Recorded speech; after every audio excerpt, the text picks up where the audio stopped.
जापानियों से हमने सीखा कि मानव निर्मित कोई भी समस्या लाइलाज नहीं होती। दूसरा, मानव निर्मित किसी भी समस्या का समाधान ऊपर वाला करने नहीं आता।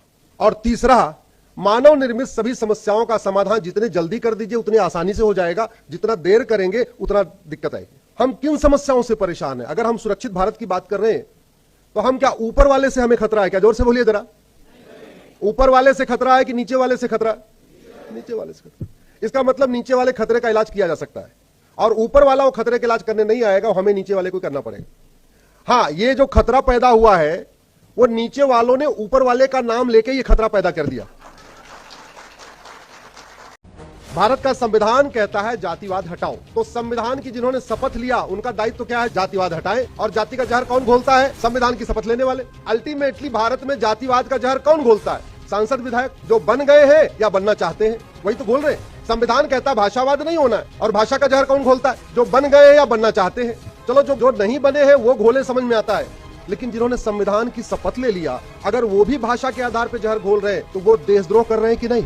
वो अपने वेतन भत्ता जो उनका मिल रहा है वो हराम का जा रहा है कि नहीं जा रहा? संविधान की शपथ लिया, एक भारत श्रेष्ठ भारत बनाएंगे, unity, national integration, social economic justice, political justice, freedom of liberty of thought, expression, belief, faith. और उसके बाद अगर वो अगड़ावाद, पिछड़ावाद कर रहे, दलित बनाम सवर्ण कर रहे, आपस में लड़ा रहे, तो ये देशद्रोह हुआ कि नहीं? और एक सबसे बड़ा मैं आपको देशद्रोह बताता हूं। भारत के संविधान में भाषाओं की लिस्ट है कि कौन कौन सी भारत की भाषाएं हैं, और उन भाषाओं में इंग्लिश शामिल नहीं है। भारत के संविधान में अंग्रेजी कहीं लिस्ट 22 भाषाएं हैं टोटल। पहले 18 लैंग्वेज थी, अब 22 लैंग्वेज हो गई है कि 22 लैंग्वेज ऑफिशियल लैंग्वेज है भारत के कॉन्स्टिट्यूशन में।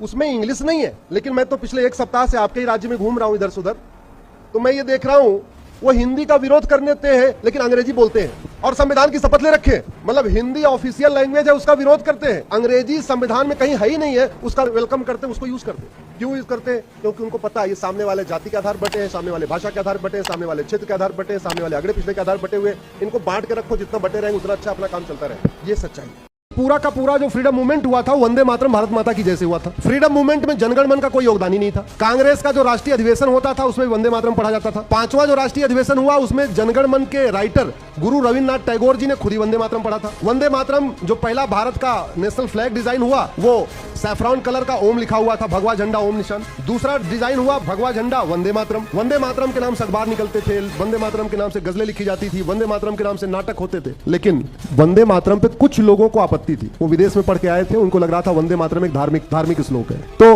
संविधान पूरा अडॉप्ट हो गया, याद रखिए 26 नवंबर 1949 को, जिसको हम संविधान दिवस मनाते हैं। लेकिन भारत का राष्ट्रगान क्या होगा इस पे बात अटकी हुई। फिर 26 जनवरी को हम रिपब्लिक डे मनाते हैं ना, उसके 2 दिन पहले 24 जनवरी को संविधान सभा की एक और बैठक बुलाई गई। संविधान बन चुका था, संविधान में सबके सिग्नेचर हो चुके थे, लेकिन नेशनल एंथम के ऊपर बात अटकी हुई थी। तो डॉक्टर राजेंद्र प्रसाद जी ने बीच का रास्ता निकाला। उन्होंने कहा कि संविधान चूंकि फ्रीडम मूवमेंट में वंदे मातरम का योगदान है और कुछ लोग कह रहे थे उनके चहेते गांधी जी के कि जनगण मन होना चाहिए, तो उन्होंने बीच का रास्ता निकाला। भाई ठीक है, वंदे मातरम जनगण मन दोनों को इक्वल स्टेटस मिलेगा, एक समान रिस्पेक्ट मिलेगी। जनगण मन के लिए पूरा प्रोटोकॉल बन गया, म्यूजिक सेट हो गई, कितने सेकंड में गाना टाइम फिक्स हो गया, खड़े होके गाना ये भी डिसाइड हो गया, जो खड़ा नहीं होगा 3 साल की सजा होगी ये भी डिसाइड हो गया। लेकिन वंदे मातरम आज तक कोई म्यूजिक फिक्स नहीं हुई, खड़े होके गाना है कि बैठ के गाना, इस पे कोई सजा नहीं है, कोई प्रोटोकॉल नहीं है। गाओ तो भी सही, न गाओ तो भी सही।